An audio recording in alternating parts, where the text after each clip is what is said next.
Students, आज हम BTech third same के लिए यूनिट 4 करने वाले हैं।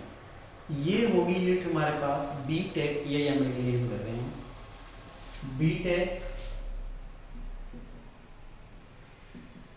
एआईएमएल ब्रांच के लिए और थर्ड सेम के लिए, और ये हमारी यूनिट होगी 4th। ये करेंगे आज, है ना। बीटेक एआईएमएल थर्ड सेम के लिए यूनिट 4 करने वाले हैं। यूनिट 4 है हमारी वेक्टर कैलकुलस। क्या हमारी यूनिट 4 का जो नेम है वो क्या है? Vector calculus.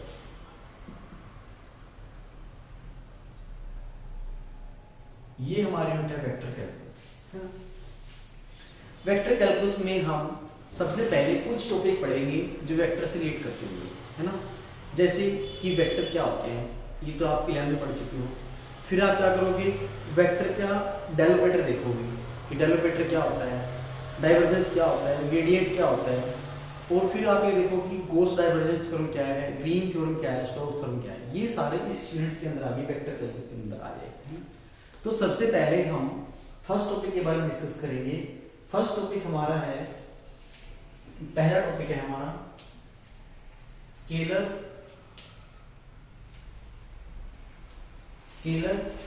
Point function. कौन सा होता है? फिर सेकंड होता है vector point function.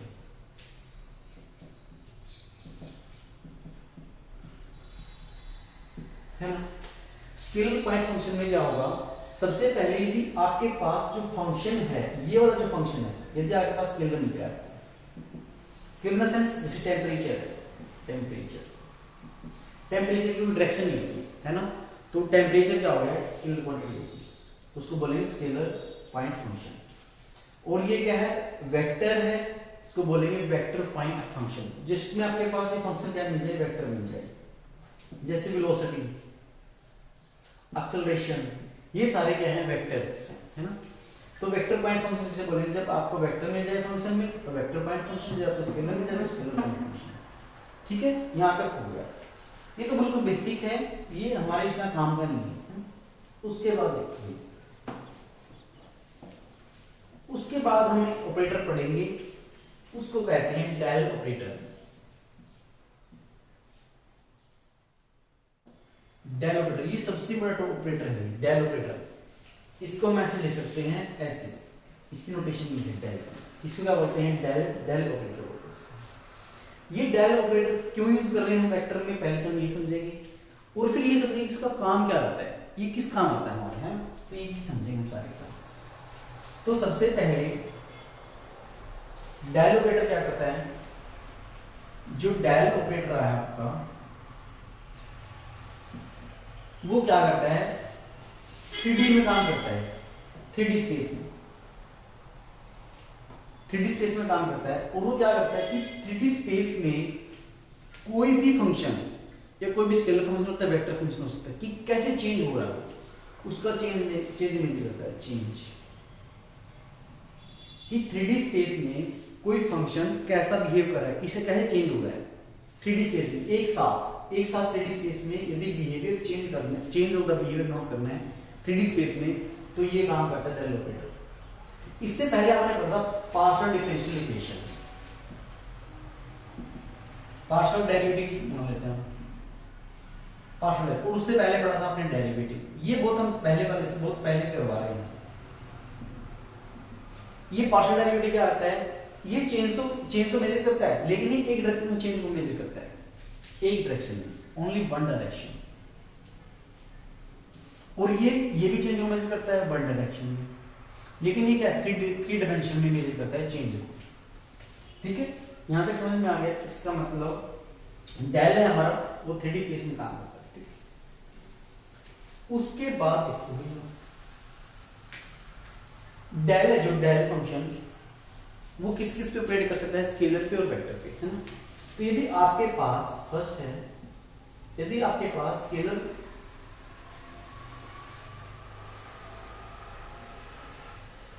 Point function है, तो आपका जो डेल है वो उस फंक्शन, मान लो फंक्शन आपके पास f है, उस फंक्शन का y होके बन जाएगा डेल f। इसको क्या बोलेंगे, ग्रेडियंट ऑफ एफ। इसको हम बोलेंगे यदि हमारा डेल ऑपरेटर स्केलर फंक्शन पे काम करता है तो उसको बोलेंगे ग्रेडियंट ऑफ एफ या डेल एफ।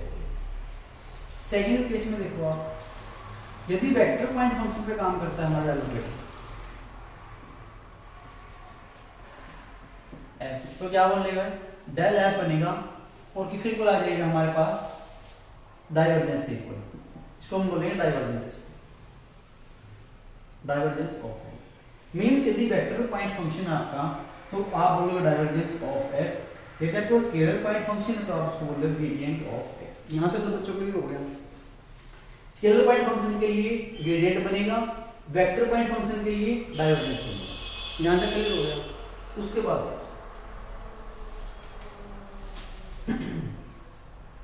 अब हम वैल्यू लिख रहे हैं, किसके वैल्यू लिख रहे हैं, फर्स्ट वैल्यू लिखेंगे हम gradient of F, gradient of scalar point function. कैसे लिखा जाएगा, अभी लिखवा था ना अपने, gradient G R A gradient F, किसको लिख रहे हैं, या डेल एफ ऐसे लिखेंगे। क्या बन जाएगा हमारे पास, जो डेल की जो वैल्यू होती है क्या होती है, I curl by curl X plus J curl by curl Y plus के कर्ल बाय कर्ल जे, ये वैल्यू होती है। और फंक्शन आपके पास ये फंक्शन एफ है, ये एफ है, ये हो गया ग्रेडियंट ऑफ एफ। डेल की वैल्यू क्या होगी यहाँ पे, डेल हमारे पास किसकी कैसे लिखा जाएगा, I curl by curl X plus J curl by curl Y plus के कर्ल बाय कर्ल जे, ऐसे लिखा जाएगा। डेल को हम ऐसे लिखते हैं, ठीक है, ये डेल की वैल्यू होती है। मींस थ्री डायरेक्शन, मतलब तीनों डायरेक्शन में इसका चेंज मेजर कर रहे हैं, एक्स का भी, वाई का भी, जेड के साथ भी, तीनों डायरेक्शन में हम चेंज मेजर कर रहे हैं, तो डेल की वैल्यू होगी। और एफ आपके साथ आई तो एफ क्या है हमारे पास, स्केलर पॉइंट फंक्शन है, तो एफ ठीक है। यदि वेक्टर पॉइंट फंक्शन होता, यहाँ पे क्या होता, वेक्टर होता बस, वेक्टर, तो क्या हो जाता है, यहाँ पे डॉट आ जाता, बस डॉट लगाओ ना लगाओ की मर्जी, तो ये बन जाता है, ये भी एफ एफ, तो एफ की वैल्यू क्या होती है, वेक्टर की फॉर्म में होती है बस, है ना, बाकी सब सेम रहेगा, ठीक है। तो यहाँ पे क्या बोलेंगे, उसको ग्रेडियंट नहीं बोलेंगे, उसको बोलेंगे डाइवर्जेंस, डाइवर्जेंस ऑफ एफ, और इसको बोलेंगे D I B, divergence of F. हमारे पास ये बन जाएगा, पहले यदि स्केलर फंक्शन है तो ग्रेडियंट बनेगा, यदि वेक्टर फंक्शन है तो डाइवर्जेंस बनेगा, डी आई बी लिखेंगे, D I B dot F, ठीक है, ये हो गया।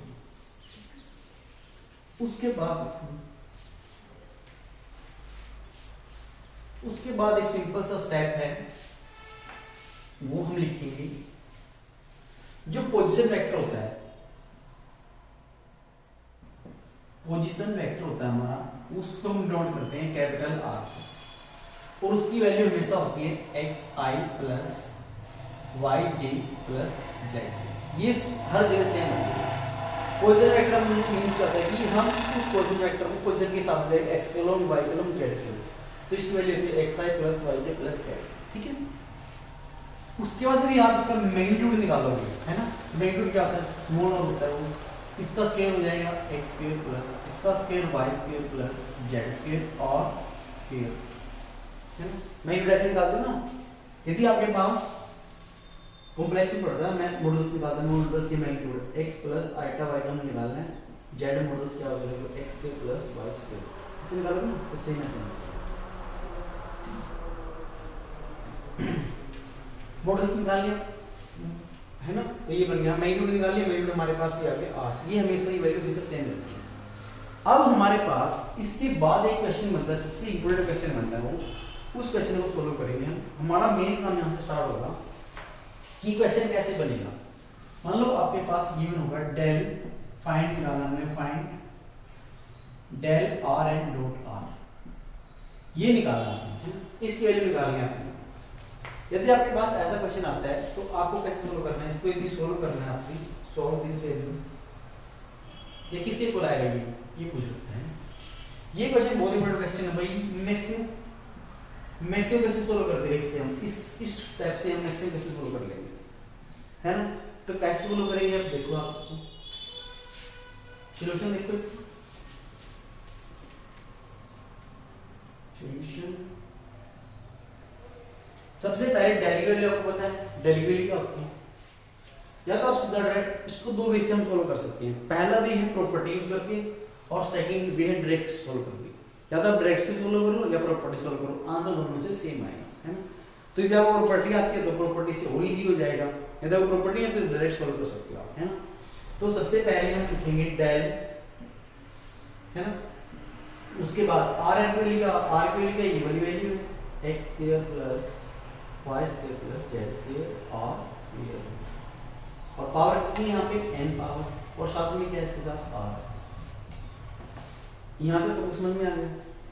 अब यदि इस क्वेश्चन को हमें प्रॉपर्टी सोल्व करना है तो प्रॉपर्टी सोल्व करेंगे। प्रॉपर्टी क्या होती है, जैसे आपने डेरिवेटिव करते हो ना d by dx, और यहाँ पे u into v फॉर्म होता है, तो पहले u फिर डेरिवेटिव v का with respect to x, फिर v as it is, फिर du by dx, ऐसे करते हो ना।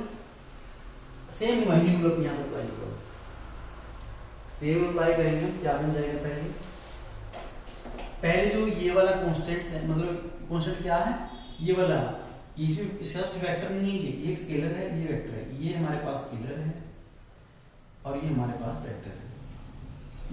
क्योंकि नेगेटिव टर्मिनेटर हमेशा क्या होता है, स्केलर क्वांटिटी होती है, और r पोजीशन वेक्टर हमेशा क्या होता है, वेक्टर क्वांटिटी होती है, ठीक है। तो हम फार्मूला अप्लाई, वही फार्मूला अप्लाई करेंगे। तो r is to power n as it is, फिर हम लिख देंगे डेल डॉट r, ठीक है। फिर प्लस में सेकंड में क्या लिख देंगे, r बाहर ले लेंगे, डेल r,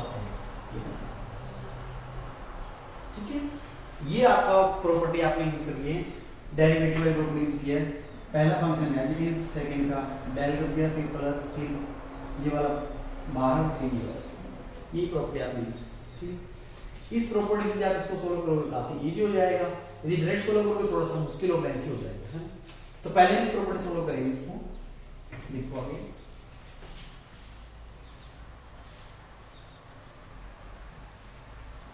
इस प्रॉपर्टी से हमने क्या किस की वैल्यू निकालनी है, डेल आर की वैल्यू निकालनी है। तो डेल डॉट कैपिटल आर की वैल्यू क्या बनेगी, डेल की वैल्यू क्या थी, I curl by curl X plus J curl by curl Y plus के कर्ल बाय कर्ल जेड, यही थी। और आर की वैल्यू आपके पास गिवन है एक्स आई plus Y J plus Z, है ना। ये वाली वैल्यू हमने आर वैल्यू यहाँ दी थी, और ये वाली डॉट करेंगे, तो डॉट करेंगे 1 बन जाएगा, आगे अंदर तो बन जाएगा 1 प्लस 1 प्लस, है ना। तो यहाँ पे आ गया, इस वाली वैल्यू हमने कैलकुलेट कर ली, ये वाली वैल्यू हमारे पास 3 और ये आर एन एच, ये आर एन एच और इसकी वैल्यू है 3। यहाँ तक हमारा काम हो गया। अब हमें वैल्यू निकालनी इस वाले की, R dot del are N, इसकी वैल्यू निकालनी है ना। कैसे निकालेंगे देखो, ये वाली वैल्यू आपके पास हो गई, अब आपने ये वाली निकाली।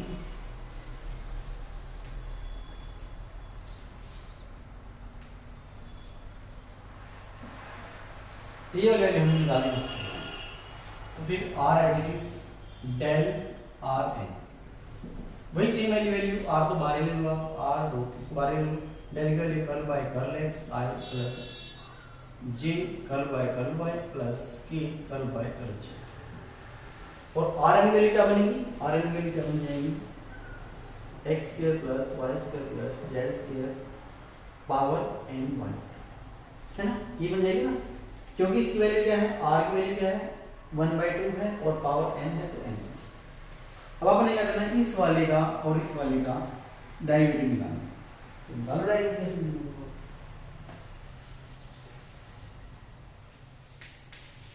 डेरिवेटिव कैसे निकालेंगे, आर एज इट रहेगा यहाँ पे, और इसके साथ मल्टीप्लाई करने के साथ i curl by curl x, पहले हमारे पास x square plus Y square plus Z square power n/2, फिर y के लिए ऐसे लिखेंगे आप, फिर z के लिए भी ऐसे लिखो, है।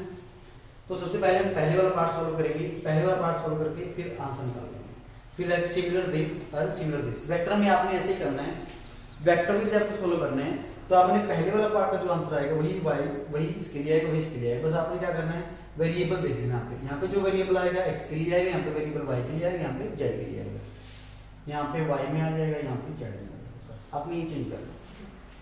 इसका डेरिवेटिव निकालना, डेरिवेटिव निकालो, कैसे बनेगा डेरिवेटिव? इस वाले का डेरिवेटिव निकाला आपने, r हमारे पास बाहर है, i, इसका डेरिवेटिव क्या हो जाएगा n/2 है ना, और x square plus Y square plus Z square और पावर होगी n/2 माइनस, ये हो जाएगी ना। उसके बाद इस वाले फंक्शन का with respect to x derivative करोगे तो क्या बन जाएगा 2x, ये बन जाएगा। और ये वाला हम फिर करेंगे और ये वाला भी फिर करेंगे, y के लिए फिर करेंगे, z के लिए फिर सिंगल लिख देंगे हम। फिर r एज इट इज, जो कैंसिल हो रहा है कैंसिल कर दो, यहाँ पे बन जाएगा हमारा n इंटू क्या बन जाएगा x square plus Y square plus Z square, और ये बन जाएगा n/2 माइनस 1, और ये x है और ये i है तो हमारे पास x है, ठीक है। फिर आप सिमिलरली यहाँ पे लिखोगे, यहाँ पे क्या आ जाएगा y i आ जाएगा, y के लिए लिखेंगे तो हम n into x square plus Y square plus Z square, similar में लिखना आपने, सिमिलर में, तो यहाँ पे बन जाएगा n/2 माइनस 1 और यहाँ पे आ जाएगा y/। फिर सिमिलर में आपने लिखना है z के लिए x square plus Y square plus Z square n/2 minus 1 और z, ठीक है। जैसे यहाँ पे x था तो यहाँ पे y आ गया और यहाँ पे z आ गया, बस आपने एक चीज ध्यान में रखना, सिमिलर लिख देना है। उसके बाद देखो